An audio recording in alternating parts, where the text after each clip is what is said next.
चलिए जानते हैं इंटरप्रिटेशन ऑफ स्टैट्यूट की बहुत छोटी छोटी पर बहुत इंपॉर्टेंट बातों को।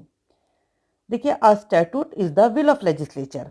आपसे एग्जाम में पूछा जा सकता है कि संविधि विधायिका की क्या होती है, तो आपको बताना होगा कि विल होती है यानी कि इच्छा होती है। और ये किसने कहा था? ये मैक्सवेल ने बताया है।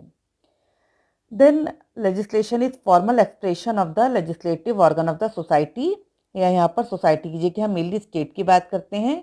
और इसको कहा जाता है कि जो विधायन है वो राज्य के व्यवस्थापकीय अंग की औपचारिक घोषणा होता है। ये किसने कहा है? ये प्रोफेसर ग्रे ने बताया है। उसके बाद में देखिए, who has classified legislation into two part, supreme and subordinate. यानी कि लेजिस्लेशन को किसने दो भागों में बांटा है? सर्वोच्च विधायन तथा अधीनस्थ विधायन। तो ये जो क्लासिफिकेशन है ये साल्मन ने दिया है। और सुप्रीम तो देखिए एक ही है, सुप्रीम लेजिस्लेशन की बात की गई है। पर जो सबऑर्डिनेट लेजिस्लेशन है वो साल्मन के अकॉर्डिंग 5 तरह का हो सकता है: colonial legislation, executive legislation, judicial legislation, municipal legislation और लेजिस्लेशन बाय ऑटोनोमस बॉडीज। आपसे ये भी एग्जाम में पूछा जा सकता है। देखिए, उसके बाद में यदि हम इंटरप्रिटेशन के नियमों की बात करें तो सबसे पहला जो रूल है वो क्या है? लिटरल रूल, यानी कि शाब्दिक जो निर्वचन है वो सबसे पहला तरीका होता है संविधियों के निर्वचन करने का। और इसको पॉपुलर या फिर सेफेस्ट या नेचुरल, ऑर्डिनरी और ग्रामेटिकल रूल के नाम से भी जाना जाता है। ठीक है, यानी कि हम इसको क्या कह सकते हैं हिंदी में? जो शाब्दिक निर्वचन है वो जनप्रिय या फिर निर्वचन का सबसे सुरक्षित नियम या फिर स्वाभाविक नियम, साधारण नियम, और इसको हम व्याकरणिक नियम के नाम से भी जानते हैं। देखिए, इसके बाद में हम एक और बहुत इंपॉर्टेंट क्वेश्चन की बात करने जा रहे हैं। जो मिसचीफ रूल ऑफ इंटरप्रिटेशन है, यानी कि जो निर्वचन का रिष्टि का जो नियम है वो कौन से केस से ओरिजिनेट हुआ था? तो देखिए यहाँ पर है हिडन केस।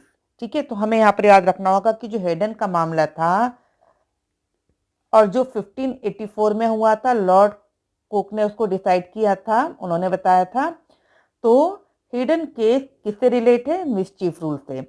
और मिसचीफ रूल का दूसरा नाम क्या है? परपजिव कंस्ट्रक्शन के नाम से भी मिसचीफ रूल को जाना जाता है।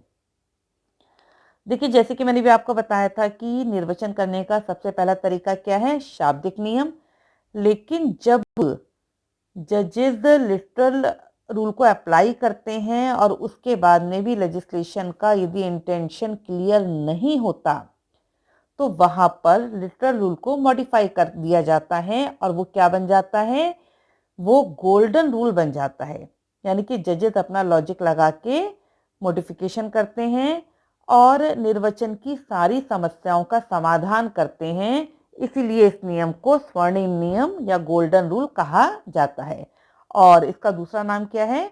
It is a modifying method of interpretation, यानी कि मॉडिफाइंग रूल के नाम से भी हम इसको जान सकते हैं। बैक वर्सेस स्मिथ का केस बहुत ज्यादा इंपॉर्टेंट है, जिसमें जस्टिस पार्क बी ने गोल्डन रूल को एक्सप्लेन किया था। और साथ ही साथ यहाँ पर ली वर्सेस नैप का केस भी बहुत ज्यादा इंपॉर्टेंट है। देन देखिए, मिसचीफ रूल को हिंदी में किन किन नामों से जाना जाता है?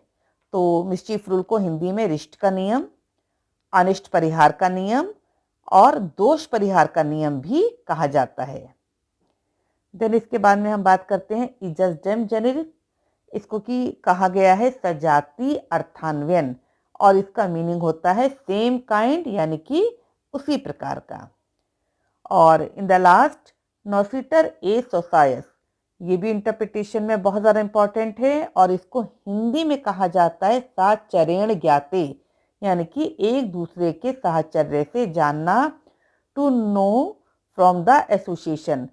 तो देखिए, आपसे पूछ सकते हैं कि नोसेटर का मीनिंग क्या है, सोसायस का मीनिंग क्या है, या पूरा ही नोसेटर है सोसायस का मीनिंग क्या है? नोसिटर का मीनिंग होता है नो यानी कि जानना, और सोसाइस का मीनिंग होता है एसोसिएशन यानी कि साहचर्य से।